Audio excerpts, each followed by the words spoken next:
Bonjour à tous, ça y est, après de longs mois d'attente, la Ligue des Champions fait son retour ce soir. Malheureusement, les clubs français ne l'abordent pas vraiment de la meilleure des manières. L'AS Monaco est plutôt sereine, mais le PSG va vivre un véritable test ce soir face à Arsenal, après un début de saison décevant comme le souligne l'équipe. Et côté lyonnais, la cascade de blessures va obliger Bruno Genesio à innover face à Zagreb. Le progrès prévoit un système inédit en 3-5-2 avec les jeunes Cornet et Kaloulou en attaque.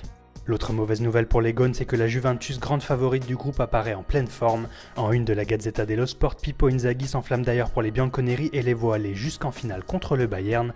Il estime même que la doublette Higuaín-Dybala peut vite devenir aussi efficace que le duo qu'il formait avec Del Piero. En Catalogne aussi, on attend beaucoup des débuts du Barça en Ligue des Champions ce soir face au Celtic.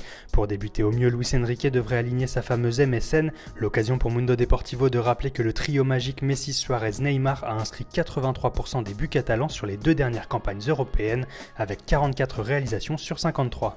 Mais on notera également que les débuts du Barça pourraient se faire sur fond de polémique. Le journal madrilène AS assure que le club blaugrana a décidé de provoquer l'UEFA en distribuant ce soir à ses supporters 30 000 esteladas, le drapeau catalan, un choix considéré comme politique et inapproprié par l'institution et qui a déjà valu plusieurs amendes au Barça par le passé.